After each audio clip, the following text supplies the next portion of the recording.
Yo, yo, yo, yo, yo. Welcome back. I am Call Me to Call Me, and this is Call Me to Call Me World with another episode of Lakers and the Other 29. Of course, we are talking today not about the Lakers, although Luka, you looking pretty good out there, boy. You getting trim, looking slim in the face and everything like that. You looking good in your little fitted white t-shirt, you know what I'm saying? Go ahead and get right, bro. Get right, because we're gonna need you next year, because we're gonna leave. We're not gonna leave all the fun for all the other teams out there, guys. But I want to talk about the Knicks. The Knicks just came back, showed that they still had fight in them, and came back and beat the Pacers 106-100 on their floor. So right now, ain't no home court advantage. It's just gonna be the dope for dog food, plain and simple. Who wants it more? Who wants it more? And obviously, the Knicks came through and showed up that they wanted more. You know what? Nobody can say shit about Karl Anthony Towns no more.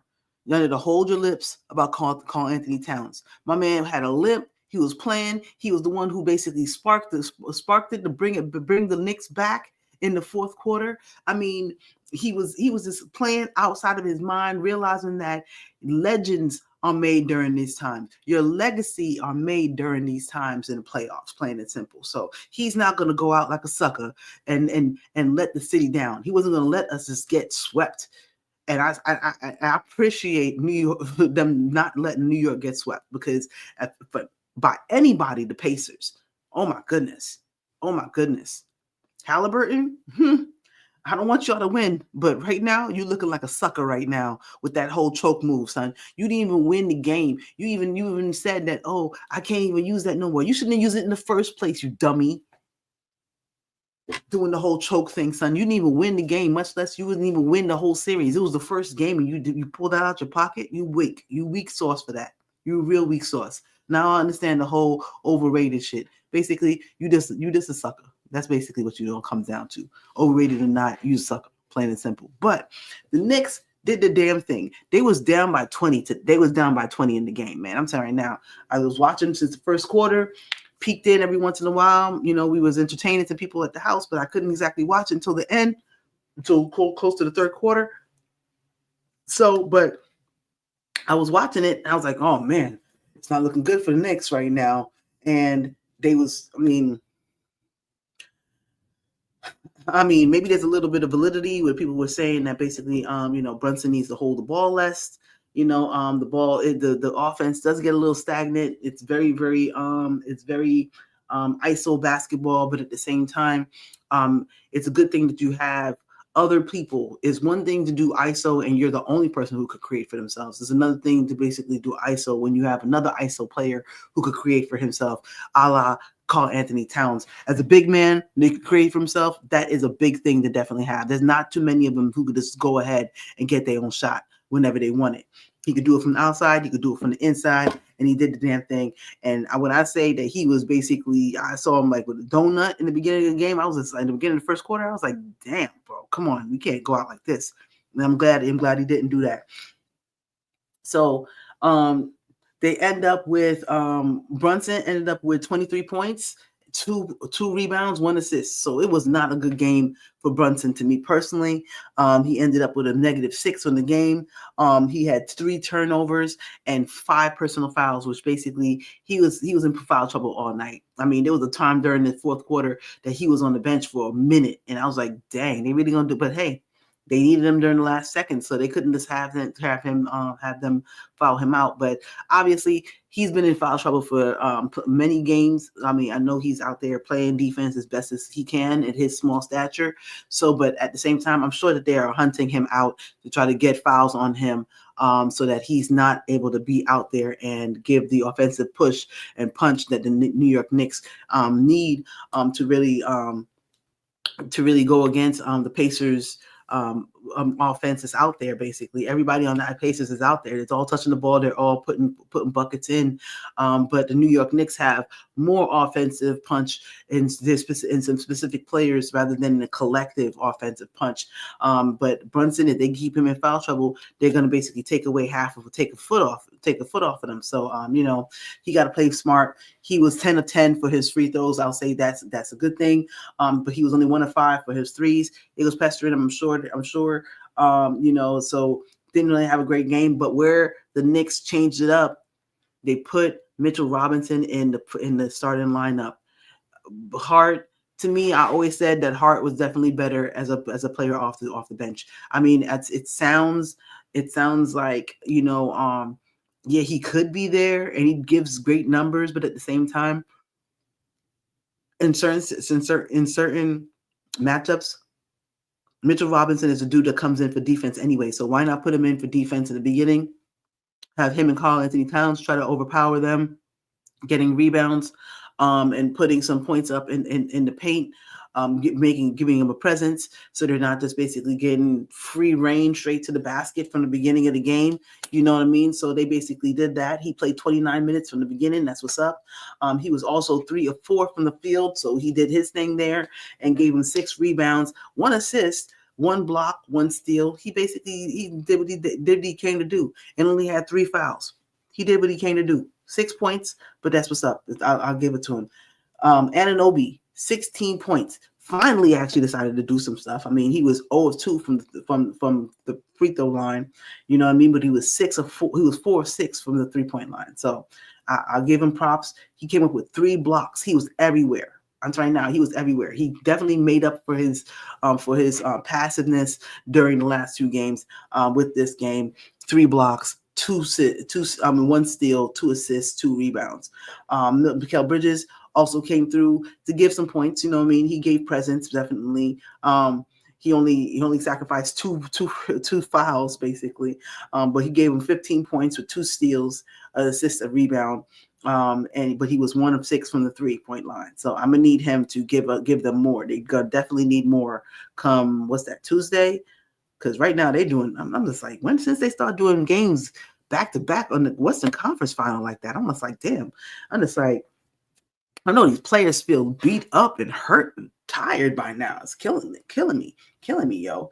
But yo, the big dog today was definitely Karl-Anthony Towns with 24 points. He was for a little minute until he basically just came alive in the third and fourth quarter. Well, mostly it's fourth quarter, pretty much. Is where he did most of his damage. I think he had 4 points for the rest of the game and 20 points in the last quarter. So Karl-Anthony Towns, represent, bro. You were 3 of 7 from the 3-point line, 8 of 17 from the free throw, from the field, from the floor, and 5 of 6 from the free throw line. So I appreciate the fact that you showed up, my dude. Miles McBride, he also showed up. Only had 9 points, but he was bigger than just that. Basically, he was giving you everything he could during those non-Brunson minutes. And Josh Hart came off the bench, giving you 8 points, 11 and 10 rebounds, 4 assists. I mean, come on. I mean, he's doing this thing, but I think that that's basically a good dynamic of what they need to do. They need to put more people in the rotation. They can't just go with 7 people. Can't just go with 8 people. They started to bring in Dion Wright and Landry Shamet off the bench. Everybody scored points for the team, so that's really what they needed. And they also just defended. I saw them do some great defense during the last 2 quarters. Pascal Siakam only had 17 points. Miles Turner had 19 points, and Halliburton had 20 points. Nembhard 9, Naismith 8. I mean, when Naismith came through on the first game and hit 8 of 9, I was just like, he's not gonna do. I mean, he's a good shooter, but he's not gonna be doing that all for the whole entire series. 1 of 3 for today. Nembhard was 0 of 3 from the 3-point line today. He was only 2 of 9 from the field, 2 of 8 from Naismith. Pascal Siakam, he's kind of hard to stop sometimes, you know what I mean? But he also just kind of stops himself. He was 50% from the field, and 3 of 5 from the free throw line. Halliburton was 7 of 15 from the field, 2 of 8 from the 3-point line, 4 of 4 from the charity stripe. McConnell gave him 12 off the bench. Obi Toppin gave him 8 off the bench. I saw him do a crazy highlight dunk, but that's all basically you're gonna really get from him. Go ahead, guys. If you're in here, go ahead, like, comment, subscribe to the channel. I'm just basically giving my quick little review. As a New Yorker, I'm telling you right now, we're all, just as a basketball fan, honestly, I don't know who's basically. I mean, there's people out there who think Indiana's going to win, but I have a hard time believing that they're actually rooting for Indiana to win. I mean, I just can't really. I can't see it. I'm just saying. Maybe I'm just basically, old fogey, a New York homer, whatever it is. Basically, I like New York. I think New York is definitely a more talented team. I think Indiana can smother you with their offense and basically being able to pass the ball. The ball doesn't stick one place too long, but at the same time, pound for pound, New York, I feel like, is definitely a more talented team, and that's why I picked them to win. I'm glad that they didn't settle themselves down for a almost possible sweep going down 3-0. No, they basically, 0-3. They came back and they won at least their first game in this series. So it's going back to Indiana on Tuesday for game 4, and they're going to basically try to even up the series. I believe that they could do it. I believe that they could definitely do it. Looking at the scores for the team stats, they had 15 turnovers. They need to clean that up. I think they gave away 22 points on that. 14 turnovers for the Pacers, but we only got 8 points off of those turnovers. We had to fight back in the last quarter just to get back where we needed to be. Points in the paint, we had 40 points in the paint compared to their 32. So we could dominate with our 2 compared to their 1. You know what I mean, in the paint. But we just gotta stay focused on taking advantage of the mismatches. Also, we need to keep keep Brunson out of foul trouble. I think if they do that, they'll be good. They'll be fine. They could get back into the series completely and make a run of it. Make a run of it for the last several games. Obviously we had a presence in the middle because we offensive rebounded them 9-6. We were better from the 3-point line with 34% compared to their 20. See, I mean, if they shoot crazy, yeah, they're going to basically drop points. But if they're not shooting from the 3-point line, I think the New York Knicks can easily beat them. We just got to defend. We got to stay locked in on their switches, and we got to take advantage of our opportunities and make scores. Don't let them get stops. And I think it's doable. I think it's definitely doable. But anyway, late night, guys. Late night. Entertaining kids. Doing another video earlier today. Please go ahead and check that video out. I was talking about Shedeur Sanders and talking about Angel Reese and talking about the Wheel of Time being canceled. And I want to come back another time and talk about centers. I should have did that one. I mean, I saw it the same weekend that it came out. It was an amazing show. I can't wait to talk to you guys about it. I'm looking forward to having other stuff to come out, but I'm definitely going to try to cover as much of the playoffs as we can and the rest of NFL as it comes by. I'm definitely going to be locked into the Browns, looking for Shedeur Sanders to make some moves. Come back with some fantasy talk, in a little bit, and after a while. And we're going to have some fun, guys. So I hope you come back for another time. Please go ahead and subscribe to the channel if you haven't done so before. Go ahead and hit that notification button. Drop comments. I love to talk to my people, please. I haven't seen y'all in so long, but y'all come through and watch the video. So, hey, it's all good. But I appreciate y'all coming whenever y'all do. Take care of each other. Take care of one another.